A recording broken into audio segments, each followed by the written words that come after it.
O Inter segue na segunda colocação do Campeonato Brasileiro, mas os adversários estão cada vez mais perto. Enquanto isso, a gente tem uma possível saída de goleiro, uma chegada de volante e algumas questõezinhas para batalhar e detalhar sobre o futuro do Inter. Então faz o seguinte, fica comigo depois da vinheta.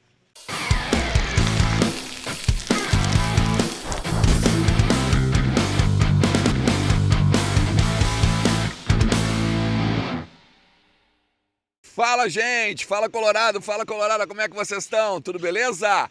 Vamos falar do Inter, vamos falar do Internacional, que perdeu para o América, é verdade, mas se manteve na segunda colocação do Campeonato Brasileiro, continua na busca do vice-campeonato e nos 43 milhões, né? 42,7, mas vamos arredondar para cima, né? Vamos arredondar para 43. O Internacional que, mesmo então com a derrota, não foi ultrapassado pelo Flamengo, porque o Corinthians do Yuri Alberto, quem diria, né, a ironia do destino, né, foi lá e venceu o Flamengo. Em contrapartida, meu amigo, agora a gente tem 3 adversários na cola, com 61 pontos, enquanto o Inter está com 64. Tu vai me dizer, Ernest, com um empate o Inter ainda segue na vice-liderança, por exemplo, no próximo jogo da rodada, o 36º. Ok, mas agora, 3 adversários que são consideráveis, hein? Consideráveis. Tem o Flamengo, que é uma máquina, né? Pô, campeão da Libertadores, campeão da Copa do Brasil. Tem o Fluminense, que está bem ajeitadinho, o time do Fernando Diniz, e agora o Corinthians para buscar essa segunda colocação aí. O Inter não pode mais ratear, o Inter não pode mais marcar passos, né? Acredito que com as 2 partidas em casa, uma contra o Atlético Paranaense, agora nesse final de semana, e outra lá na frente, no dia 13, contra o Palmeiras, a gente consiga, se a gente ganhar esses 2 jogos, a gente consegue manter a vice-liderança. Mas tem que ficar de olho, não pode ratear. Uma galera deve ter se ralado ontem, né? Achando que o Internacional ia se dar bem na KTO. Mas hoje, por exemplo, nessa quinta-feira tem Liga Europa, tem várias outras ligas do mundo inteiro e a gente pode ir lá faturar uma grana com a KTO. Então faz o seguinte, entra em KTO.com, utiliza o cupom Ernest, ganha 20% de free bet no teu primeiro depósito e vem brincar, vamos se divertir pra caramba e vamos ganhar um dinheirinho, né? Porque sempre é bom. Eu quero falar algumas coisas com vocês, gente, porque o futuro do Inter vai se desenhando, tá? Não é só a questão de Campeonato Brasileiro, não é só a questão de tabela, né, e vice-campeonato.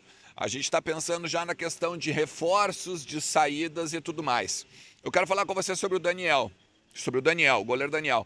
Eu já tinha dito aqui num outro conteúdo que o Inter esperava ganhar em torno de 20 milhões com o Daniel.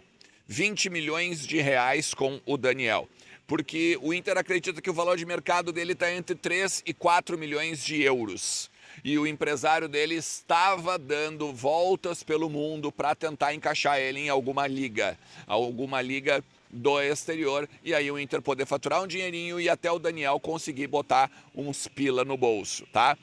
O empresário dele estava na Ásia esses dias, tá? Falando inclusive com clubes de lá, de repente até para o Daniel ir para lá. Tem uma outra questão importante, o Daniel já recebeu propostas de, vamos dizer assim, ligas menores, né? Bulgária, já recebeu também propostas e sondagens do mundo árabe. Na verdade não foi propostas, tá? Sondagens do mundo árabe, interesse do mundo árabe, e ele quer ir para lá. Se for para escolher algum eixo ou algum novo mercado, é para o mundo árabe que o Daniel quer ir. Já se fala, inclusive, o Lucas Colar falou sobre isso, tá? Porque o Lucas Colar, ele viaja seguido, né, com a delegação com o Vozes do Gigante. E aí o que ele faz? Já vai conversando com um, vai conversando com o outro, e no hotel do Inter, já nas concentrações, já se fica bem claro que o Daniel vai sair, que o Inter vai apostar no Kehler, que o Inter vai apostar no Emerson Júnior, e o debate fica: vamos contratar um goleiro para ser reserva ou sombra do Kehler, agora para a temporada de 2023, porque tem Libertadores, Copa do Brasil. O Kehler é um jogador confiável, chegou a falar inclusive sobre isso, né? Que quanto mais joga, mais experiente fica. E sem contar a questão de ele ter jogado pela Chapecoense, ter bastante já minutagem de Série A, lá como dizia o Tchatcho, como diziam os outros treinadores também que passaram pelo Internacional. Então, assim, esse debate ele ainda vai acontecer, tá? A gente vai ouvir muito falar sobre Daniel pode ir embora, Kehler pode ser o treinador, Kehler pode ser o goleiro de 2023. Da mesma forma, tem a questão do volante. Tá cada vez mais provado que o Johnny não é primeiro volante. E a gente tem um problema agora no meio, principalmente porque no final do ano a gente pode perder o próprio Johnny, que tem um mercado bem satisfatório, que tem muitos clubes de olho nele, o empresário dele recebe sondagem toda semana, tá? A gente pode perder, e a tendência é que perca, o Lisiero. O Gabriel já vai demorar para voltar, só volta no segundo semestre. Tem a questão ainda, de repente, até do Edenilson sair. Eu sei que o Edenilson não é primeiro homem, mas é mais um cara da função, é um cara do setor. Então, tem grandes possibilidades de a gente ficar com um meio-campo totalmente esfacelado.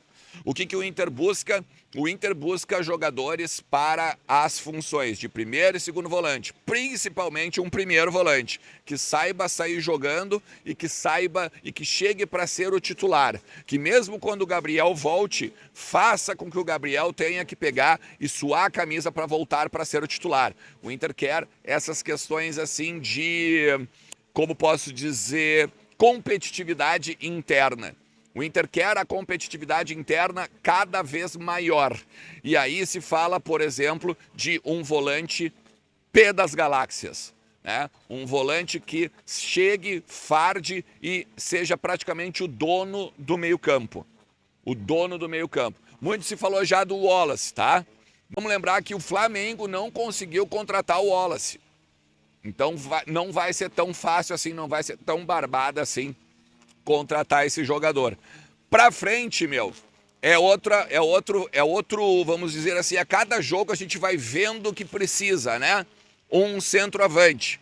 O alemão veio numa boa fase, o alemão veio fazendo seus gols, o alemão contribui bastante para jogadas do Internacional, mas a gente precisa de um centroavante para a Copa Libertadores, um centroavante matador. Se fala também muito na questão do Leandro Damião, mas o Internacional está buscando jogadores que sejam, vamos dizer assim, um investimento, né?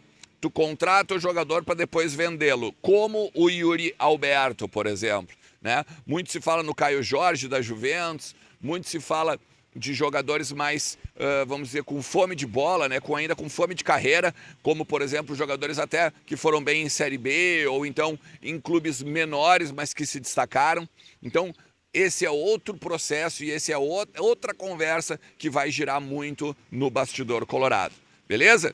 Cara, se tu chegou até aqui, eu vou te pedir, deixa o teu like, te inscreve no canal, ativa a notificação e vamos junto, porque a gente já tá chegando a 17 mil inscritos e tá muito bacana essa nossa interatividade por aqui, valeu? Um forte abraço a vocês, tchau!